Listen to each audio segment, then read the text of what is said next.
Good morning. Happy Sunday. Bonnie here. And this is going to be a quick one.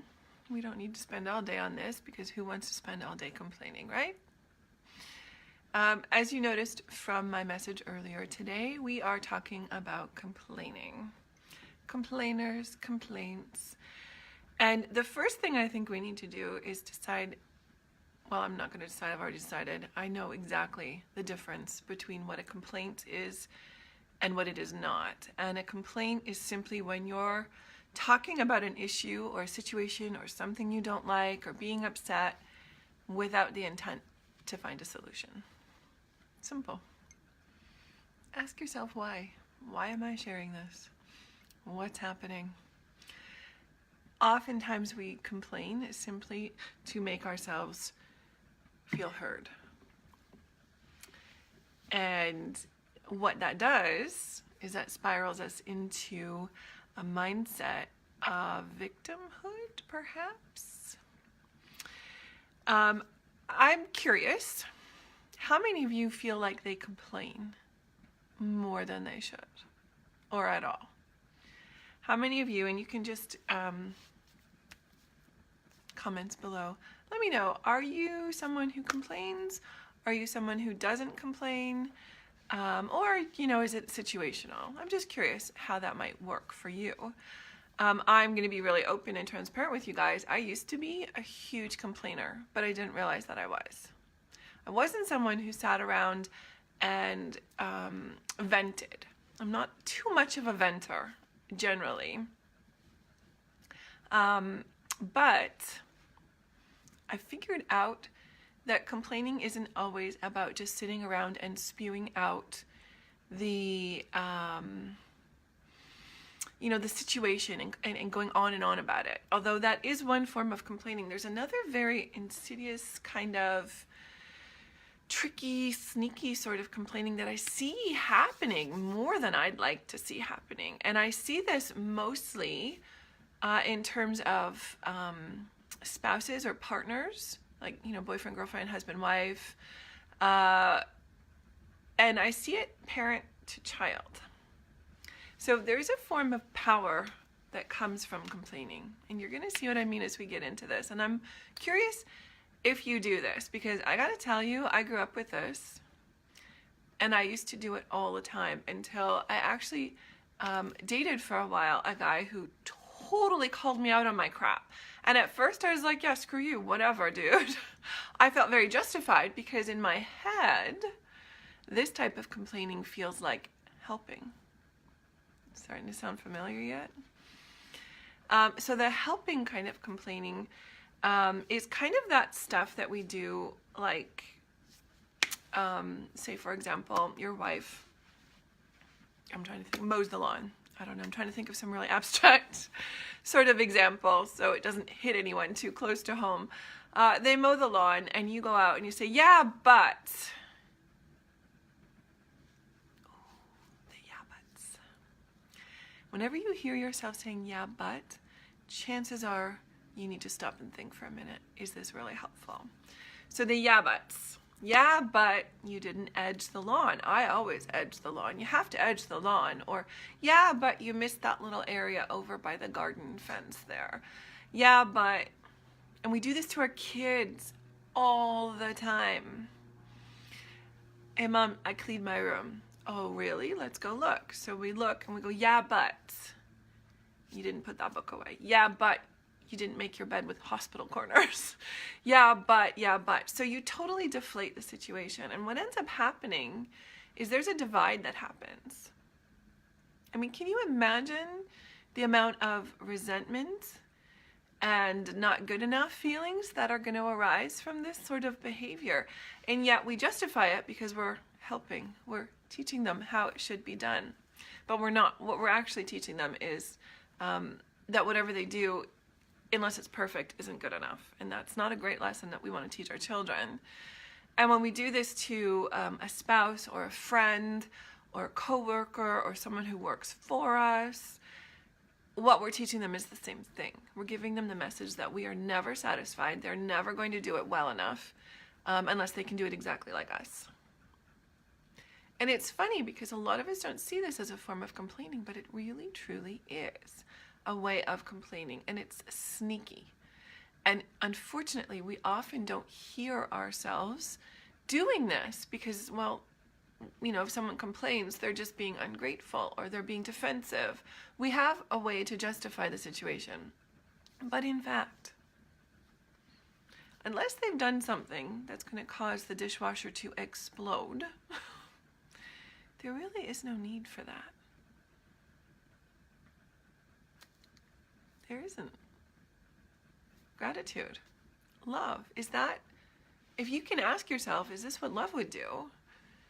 And the answer is like, or you have to justify it so that that's what love would do. Probably that's not what love would do. How is it helpful? If someone comes to you, and I see this a lot, someone comes to you with a big idea or comes to, you know, their boss with a big idea, and immediately they get shut down. Why it won't work. When we could be talking about what would work. What was great.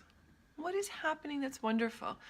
I can only imagine how much better our relationships would be. And in the comments below, do let me know what you think.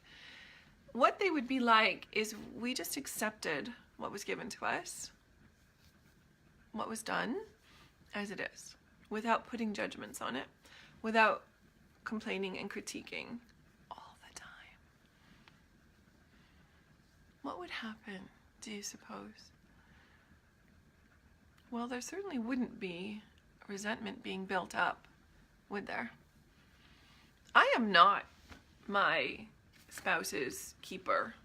If they want to load the dishwasher with the forks upside down, then they can deal with it if it's not clean. They're grown-ups, and chances are it'll be fine.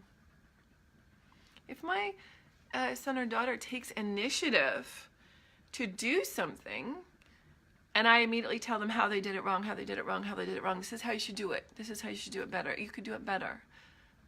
What you're saying is your effort wasn't enough. Your initiative, which I want my children to take, isn't enough. And then we wonder why they don't take initiative. Well, it hasn't been a great track record of experience so far. And this is a sneaky thing, especially for people who are in a position to teach. Because parents are supposed to teach their children. Teachers teach their children, obviously, in their classroom. And there are times when a spouse can teach a spouse, absolutely. But there's this, it's a form, it's a locus of control, this type of complaining. Basically, if I just don't make you feel like you're quite good enough, maybe you'll try harder. And that was the lesson that I got. And you know what? It didn't work. It really did not work. What it made me do is feel resentful, get the belief that I wasn't good enough, that nothing I could do was good enough. And it made me stop wanting to try. Because what is the point in trying when you can't do anything good enough? What's the point? And if you can imagine how many relationships between spouses have, you know, broken down, not necessarily broken up, but broken down because one person isn't treating the other person as an equally important, thoughtful, clever, confident person. Right? I mean, you fell in love with that person for a reason. Maybe it wasn't the dishwasher, but so what? Pick your battles. I mean, this is not a battle that you need to fight. And yet, the nitpicking, and I mean, I think a lot of spouses see it as nagging. A lot of parents do this to their kids, and their kids think of them as nagging. But it's really not. It's complaining. And when we start shifting that narrative a little bit, it doesn't sound so good. Now, because this is, of course, a group where we talk about how to empower ourselves, I want you to think about how often you do this to yourself as well. Where you do something and then you critique it to death. and I mean death, where maybe you don't publish that blog article, or you don't show people the candles that you made because they're a little bit lopsided, even though it's the first time you've made it, or, you know, like whatever it is, you critique it to death. Self-complaining. What? Who knew, right? And yet when you stop and think about it, that's what you're doing. You're doing the same thing that you might be doing to your spouse, to your kids, to your coworkers, and it's not great. And it puts you, it really just creates a negative sort of way of being, because there's no gratitude. There's no love involved when you're tearing someone down. There just isn't. And I see this so often when I hear my coaching clients talk to themselves, and they would never talk to someone else in our coaching group like this. They would nail them if they heard them do it, and yet the self-talk is there. And there's a lot of niggly little wiggly things that we say to ourselves, right? About, well, next time. I'll do it again and it'll be better next time. Or nobody wants to see this crap. Or what if? And it's the yeah buts. Yeah, I knitted this beautiful sweater.